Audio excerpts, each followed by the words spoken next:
Yo, what's going on guys, and today I'm going to be bringing you the top 3 best solo queue legends for Season 17 of Apex Ranked. Now recently they changed the rank system to where you only lose 45 RP, but you gain a fuck ton, so placement is really key right now. A lot of teams are just waiting until top 10 before they start fighting, so you ideally want to be playing characters that give your team survivability and you survivability. So just know that when you try to build a composition and your free stat, or just solo queuing for yourself. Remember, go like and subscribe. Make sure you guys go check out my Twitter and my TikTok. I upload a fair bit on TikTok. I haven't been doing anything recently just because of exams, but hey, that's all gone now. So without further ado, enjoy the video. Alright, so coming up for the first legend that you should be using for solo queue in the new season, it's got to be Loba. Now Loba's a support legend, which means she has the new support passive that recently got buffed. She's guaranteed a bat and medkit whenever she opens a blue bin, and she's also guaranteed a mobile respawn beacon when her teammate is dead, which combos highly effectively with the other part of her passive, which allows her to craft dead teammate spanners. But what makes her brilliant for solo queue is the fact that she has a repositioning tool in her bracelet and is insane in 50-50s off spawn. You can see where the high tier loot is and land on that loot, guaranteeing the purple armor or the gold armor, whatever it is that's there. Also, for her ultimate, it really sets her up for the game. Being able to grab the weapons that you need and the attachments that you need is insane. Having infinite ammo as well is just mind blowing and insanely effective in the late game. She doesn't need any teamwork to work effectively, and she also has one of the smallest hitboxes in the game, meaning taking fights is even easier for you as you're harder hit than other legends like fucking Gibraltar or Caustic. Right, make sure you guys are playing Loba in this season. Right, the next best legend for solo queue in the newest Apex Legends season is going to be Horizon. Now, the worst part about her kit is that she's a skirmisher, which doesn't help her kit at all. Yeah, you can see what's in a care package and decide if you want to push it or not, but at the end of the day, it doesn't matter, because there's always going to be a Loba in the lobby that will take the loot before you. Her passive is Spacewalk, which allows you to just not take any stuns from fall at all, which is pretty good for movement. And also you have more air strafing control, which is extremely well in close range fights. For example, like, watch Zerbo, right? Zerbo just has mastered the air strafe for a controller in close range fights. Like, that man runs about with double R99, bro. There is no chill on that man. Like, nerf Horizon, you nerf him. Her passive ties in really well with her gravity lift, which is her tactical or her Q. Flies you up into the air, you're somewhat accurate in it, hard to hit. You can hit a bat in there, you can get up onto high ground, you can throw your ultimate off it, which I'll talk about later. You can throw nades off it, you can throw people up into the air so they're easy to track, if you've just got god aim like myself. And then finally her black hole. Now her black hole, her ultimate, combos well with a lot of abilities, but the reason why she's so good for solo queue is the fact that you can just spam nades into it as yourself. Like, anyone can spam nades into this, which allows her to have individuality in her kit, or in other words, she doesn't need teamwork, which is perfect for solo queue. You know, look at Loba, no teamwork needed. If you don't know what her black hole does, it sucks everyone in and highlights them, which makes it easy for you to shoot them.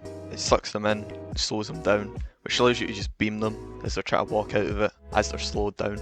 There's only one counter to her ult really, and that's just a Watson ult, or just shooting it, but forcing people to turn around and shoot your ult while you're W keying them in the air, like coming from fucking the top ropes, just allows her to just have a lot of individual push plays, you know. But if you can have a bunch of solo queue teammates like follow you on that gravity lift and send it into that team, it is fucking amazing.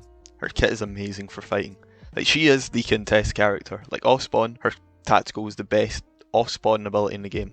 But yeah, that's the reason why she's just so good for solo queue, is because she brings a lot of team potential, but mainly she brings in a lot of individual rewards. Doesn't need to like have a team to play around her. She just reaps rewards for free as long as you don't fuck up any of her abilities, which is hard to do, honestly. She just does that. She is that character.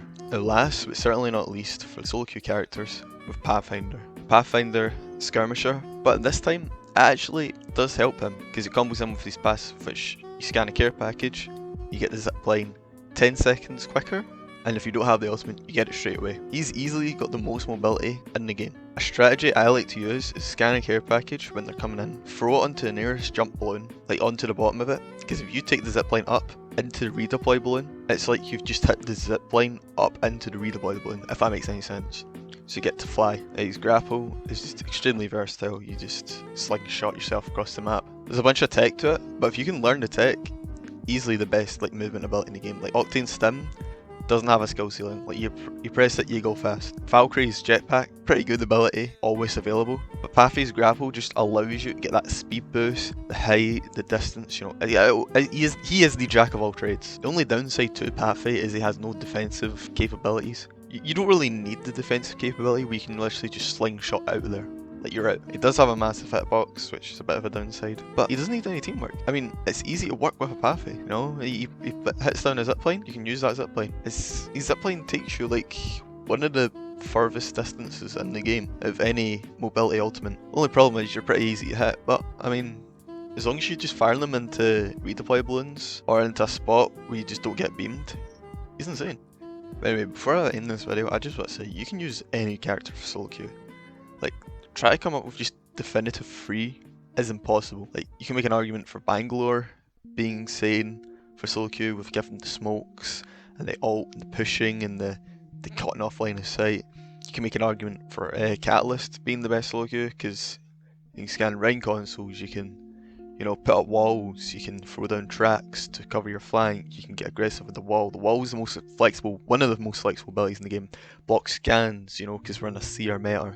But there's one thing you gotta remember, as long as you're playing a character that you enjoy and you play well on, do that. As long as you're not sitting in a tree and try to camp to Masters, that you see some of the kids doing in matchmaking, they're not going to improve. Once this season ends, they're just going to drop it at Masters. 100%. But if you can reach to Masters, solo queue, or with a team, I recommend with a team, because solo queue is AIDS. There's no way around it. Solo queue is AIDS, it's a coin flip. You might not get along with your team, you might not play well with that team, you know. It is what it is.